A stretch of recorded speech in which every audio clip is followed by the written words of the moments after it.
મામા મેં એક રીલ જોઈ હતી કે આપણે શેર માર્કેટમાં ઇન્વેસ્ટ કરીએ તો 1 વર્ષમાં આપણી પાસે મર્સિડીઝ આવી જાય. તો એ માણસ શું કરતો હતો એમાં? ખાલી એમને એટલે એવું કઈ રીતે કીધું એને? બહુ વર્ષોથી ઇન્વેસ્ટ કર્યું હોય તો પછી થઈ જાય.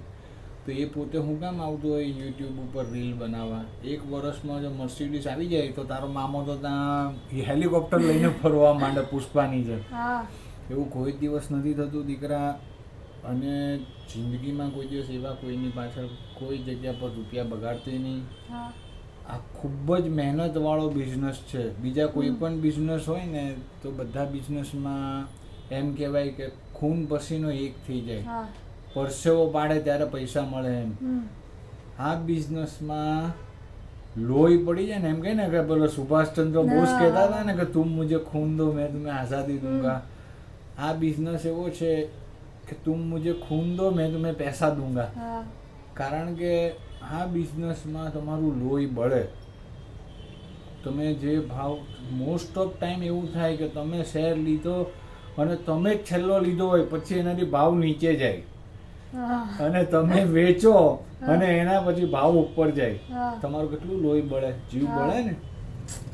એટલે એવી રીતનો આ બિઝનેસ છે. એમાં બહુ મહેનત કરવી પડે. બીજા બધા દરેક બિઝનેસ છે ને એનાથી 3 ગણી મહેનત આમાં કરવી પડે. માનસિક મહેનત બહુ છે, શારીરિક નથી. તમારે એક રૂમમાં ભરાઈને આખો દિવસ વિચાર રિસર્ચ અને મેઇન ડિસિપ્લિન.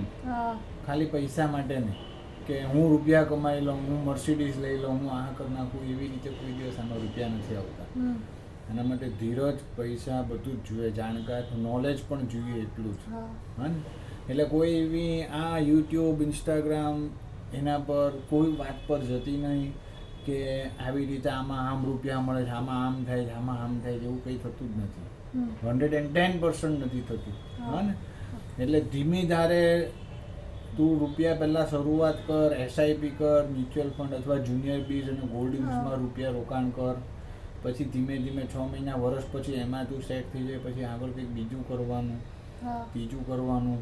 ને ઓપ્શન અને ફ્યુચર છે ને, તું બહુ રૂપિયાવાળી થઈ જાય અને તારી પાસે ફેંકી દેવાના રૂપિયા થઈ જાય ને કે મારે 2-5 કરોડ રૂપિયા ફેંકી દેવા, દાન કરી દેવા, ત્યાર પછી કરવાનું. સમજી ને? હા. Best of luck. તને આટલું વિચાર આવ્યો એના માટે અને તું બહુ રૂપિયા કમાઈ.